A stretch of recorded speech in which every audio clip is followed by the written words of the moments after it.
The Alfie Whattam podcast. The next clip I wanted to have a chat with you about is Klein-Vision.com have been working on a flying car. I never thought I'd say that sentence, but let's show the clip, and for those listening, tune in to have a quick watch of this thing. Essentially, it's a very cool sports-looking car. Imagine seeing this just going down the highway, and then suddenly the wings come out. Suddenly you pull back, and then you're flying through the through the flicking sky, and there it is. It's a flying car. I don't really know what else to say. We've had flying Uber helicopters on the show before. We've had loads of drones doing deliveries, but a flying car is it's here, and that was always the vision of the future. It's always what people wanted to have, people wanted to see, people wanted to drive, people wanted to fly, and in the not so distant future, you may be able to press a button on your Tesla, and then you are in the sky. What's your reaction, Alex, when you see this flying car? Personally, I've never asked for this. It wasn't my vision of the future ever. Sure. I think it's a toy for the rich. Okay. I think to afford a flying car, it's just very selected few people will be able to. Yeah. And I don't think it's going to be a good car. I don't think it's going to be a good plane. It's going to be just a toy. I'd rather have better public transport. I'd rather be able to take my dog on Eurostar, which I cannot right now. Yeah. I think it's a gimmick, and it's just yeah, no. Okay. I don't like it. What's your take, Berta?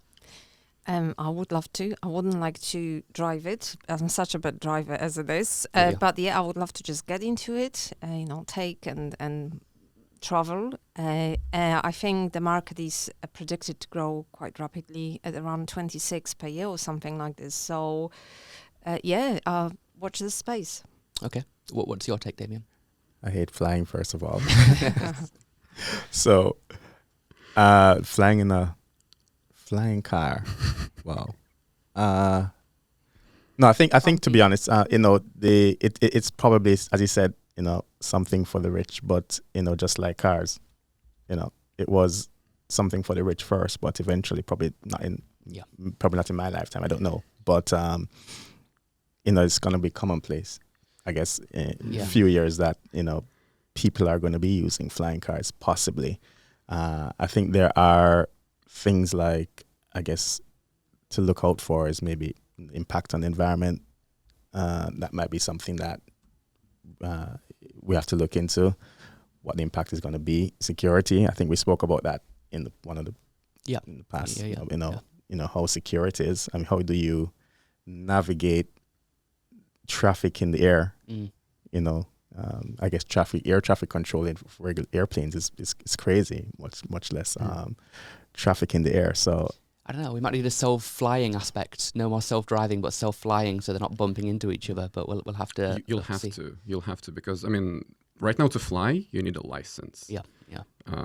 So I don't think people would just be able to pick up and fly even if it becomes real. Yeah. So it's all gonna be self-flying. Yeah, so in Fifth Element, I think was the movie, right? Okay. Where you tell it where to go and it takes you there. Yeah. Well, you're right about this being for the rich, right? So it's not for sale at the moment. It's still an R&D, but clearly from the video we saw a working prototype. But the reports say it might be around about $1 million, which is a lot of money for a car. Probably not a lot of money for a private jet. But it's not a jet. It's not really a jet, is it? It's kind of in between. But it's going to be for the rich, obviously, to begin with. But I was listening to Henry Ford's audiobook this morning, and, before he created the Model T, I believe it was, cars were for the rich, and, everybody else had a horse and cart, and then he came along and made a car for the people, essentially. So, this might not be the product which, gets to the masses, but maybe the 12th or the 13th, competitor might create something which everybody can use. But what does it solve? What problem does it solve? Well, it solves the problem of traffic. If you're on a busy motorway and so does public transport. Correct, yeah, and public transport probably is a better solution in my opinion because it's better for the environment and maybe, you know, some kind of boring tunnel company vision where you've got loads of those, you know, helped by the government so that those are, you know, available for use for a lot of people.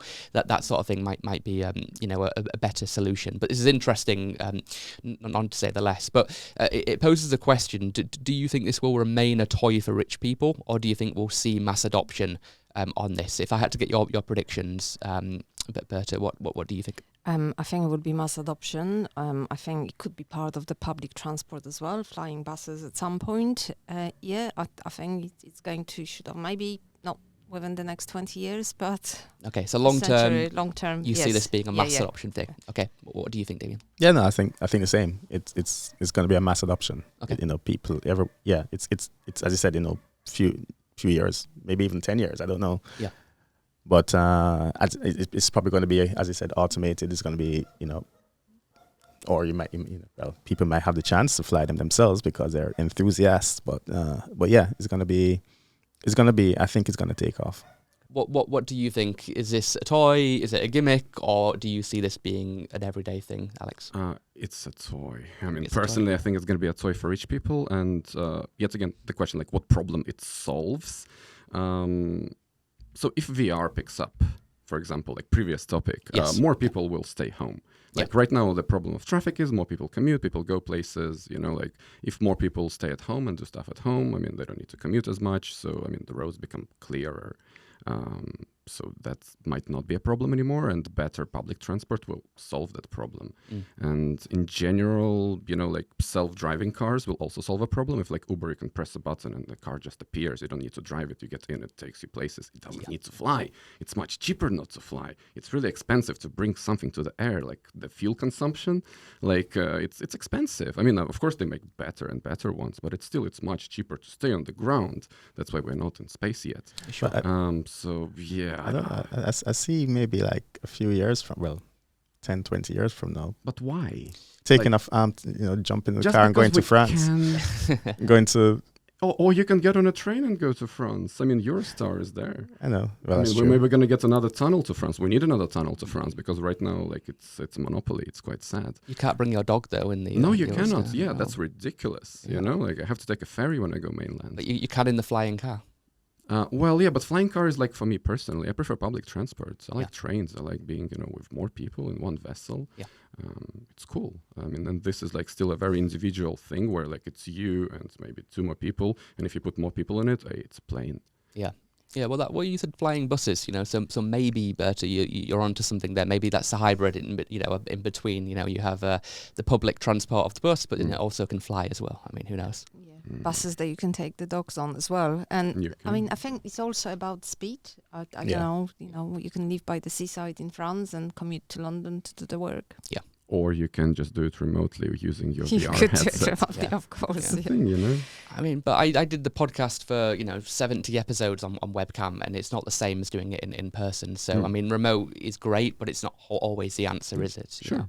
But technology is improving, you know. It is. And when Apple released their new headset, there are leaks that it will have a much better graphical interface in the respect that it can scan your face, and instead of seeing a little, you know, Mark Zuckerberg 2D animation, you know, that we've all seen that picture with in France, right? You know, instead of seeing that, you will see you in VR on FaceTime. Also, like read emotions, and then they display them on the avatars. But- so when but you smile, actual avatar detail. smiles. Yeah, Oh, yeah, right, man. cool. Yeah, so that potentially will drive what you're saying, but we'll have to wait and see in a few months. Hey, thanks for watching this YouTube video. If you want to see more like this, please remember to subscribe, and I'll see you in the next video.